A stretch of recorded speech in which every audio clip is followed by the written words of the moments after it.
അങ്ങനെ വമ്പൻ പ്രഖ്യാപനം പോയിട്ട് കാര്യമായ പ്രഖ്യാപനങ്ങളൊന്നും ഇതിനകത്തില്ല. പ്രധാനപ്പെട്ട തമാശ എന്ന് പറഞ്ഞാൽ എയിംസ് കേരളത്തിൽ വരുന്ന ഇനി അവർ പറയുന്നത് അത് കൊണ്ടുവന്നത് കാര്യം നമ്മൾ പ്രധാനപ്പെട്ട സ്ഥലം ഏറ്റെടുത്ത് കൊടുത്ത് ബാക്കി പ്രൊസീജിയർ ഒക്കെ പൂർത്തിയാക്കി SKD കഴിഞ്ഞ ബജറ്റിൽ നമ്മൾ എയിംസിന് വേണ്ടി കാത്തിരുന്ന എയിംസ് നമ്മളല്ല BJP കാരടെ കാത്തിരുന്നു. BJP അവിടെ സംസ്ഥാന കമ്മിറ്റി ഓഫീസിൽ വലിയ സ്ക്രീനൊക്കെ വെച്ച് നമ്മുടെ അലക്സ് റാം മുഹമ്മദിനെയൊക്കെ വിളിച്ച് പറഞ്ഞ് ഞങ്ങൾ കാണുന്നുണ്ടോ എന്ന് പറഞ്ഞ് ലാസ്റ്റ് ഒരു പ്രഖ്യാപനം ഇല്ലാതെ കണ്ടോ ആമ സംരക്ഷണ പദ്ധതിയൊക്കെ മാറി നമ്മൾ കണ്ടതാണ്. SK പ്രധാനപ്പെട്ട 16 പോയിന്റുകൾ അതിനകത്തുണ്ട്. അതിൽ ഈ പറയുന്ന ഒട്ടുമിക്ക ഒക്കെ പ്രഖ്യാപനങ്ങളും നമ്മുടെ ഒരു വികസിത സംസ്ഥാനത്തിനും വേണ്ടി മാത്രമായി ഒരു കേന്ദ്രം ഭരിക്കുന്ന സംസ്ഥാനം അവതരിക്കുന്ന പ്രഖ്യാപനം വെച്ചാൽ യഥാർത്ഥത്തിൽ അല്ല എന്നുള്ളതാണ്. നേരത്തെ പറഞ്ഞ എയിംസ് എല്ലാ കാലത്തേക്കും ഉള്ളതാണ്. സുരേഷ് ഗോപി നാട് നീളെ നടന്ന എയിംസ് വരും എന്ന് പറഞ്ഞതാണ്. എയിംസ് വരും മോനെ എന്നൊക്കെ പറഞ്ഞതൊക്കെ നമുക്ക് ഓർമ്മയുണ്ട്. പക്ഷേ എയിംസ് എന്താണ് ഇതുവരെ വന്നിട്ട് നാളെ നീളെ പോകുന്നു. SK പിന്നുള്ളത് ഈ പറഞ്ഞ ശബരിമലയാണ്.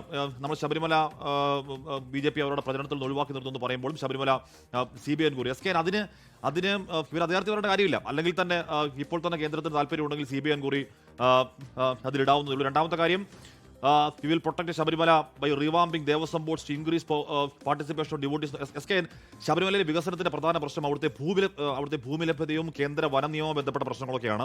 ഇതിനോടകം തന്നെ ശബരിമല വികസിക്കണമെന്ന് കേന്ദ്രത്തെ ആത്മാർത്ഥമായ ആഗ്രഹമുണ്ടെങ്കിൽ ആ വനസംരക്ഷണ ഇളവ് നൽകി കേന്ദ്ര വന നിയമ ഇളവ് നൽകി അവിടെ കൂടുതൽ സ്ഥലം പ്രൊവൈഡ് ചെയ്ത് അവിടെ വിശാലമായ വികസന പാത ഇപ്പോൾ തന്നെ ഉണ്ടാക്കാമായിരുന്നു. അതൊന്നുമില്ല, ഞങ്ങൾ അധികാരത്തിലേക്ക് വന്നാൽ ഇതെല്ലാം ചെയ്യാമെന്ന് പറയുന്ന പ്രശ്നമുണ്ട്. SK ഇതിനൊക്കെ അപ്പുറം SK ഈ പെട്രോൾ ഡീസൽ വില 50 രൂപ ആക്കുന്ന പ്രഖ്യാപനത്തെ പറ്റി പണ്ട് BJP സംസ്ഥാന അധ്യക്ഷനായിരിക്കെ PS ശ്രീധരനോട് ചോദിക്കും ശ്രീധരൻപിള്ള പറയുന്നത് ഈ തെരഞ്ഞെടുപ്പിന് മുമ്പ് പറഞ്ഞ കാര്യങ്ങൾക്ക് ആരെങ്കിലും കാര്യമായിട്ട് എടുക്കുമോ എന്നാ ചോദിച്ചേ. അപ്പൊ അങ്ങനെ മൊത്തത്തിൽ അതിന്റെ അതൊരു ക്ലാസിക് 2021 BJPയുടെ പ്രകടന പത്രികയിൽ ഈ പെട്രോൾ ഡീസലിന്റെ വില 60-നും 65-നും ഇടയിലേക്ക് ആക്കും പറഞ്ഞിരുന്നു. അത് ചോദിച്ചപ്പോഴത്തേക്കാണ് പറഞ്ഞത് ഇലക്ഷൻ മുമ്പ് പറഞ്ഞ ആരും കാര്യമായിട്ട് എടുക്കുക. അതൊക്കെ പ്രകടന പത്രിക ഒരു കാലത്ത് കേരളത്തിലും നല്ല തെരഞ്ഞെടുപ്പ് ഈ പ്രകടന പത്രിക ഒരു സംശുദ്ധിയും പ്രാധാന്യമൊക്കെ ഉണ്ടായിരുന്നു. പക്ഷെ ഇപ്പൊ ഈ പൊളിറ്റിക്കൽ വിവാദങ്ങൾ കൂടിയത് കൊണ്ടാണോ എന്നറിയില്ല, പ്രശ്നങ്ങളും കൂടി പ്രതിസന്ധികളും കൂടി യുദ്ധം വന്നു.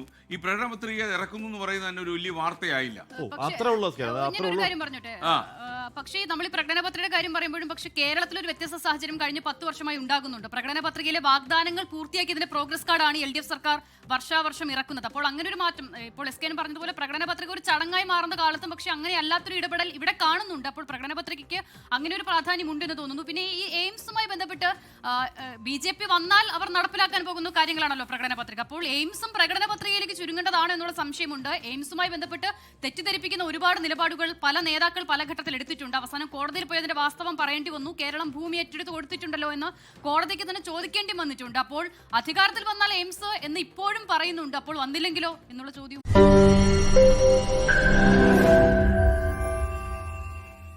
ലോകത്തെവിടെയായാലും ഏത് സമയത്തും 24 വാർത്തകളും ഓഗ്മെന്റഡ് റിയാലിറ്റി പാക്കേജുകളും എക്സ്പ്ലെയിനറുകളും വിശദമായി കാണാൻ ഞങ്ങളുടെ YouTube ചാനൽ നിങ്ങൾക്ക് സബ്സ്ക്രൈബ് ചെയ്യാം.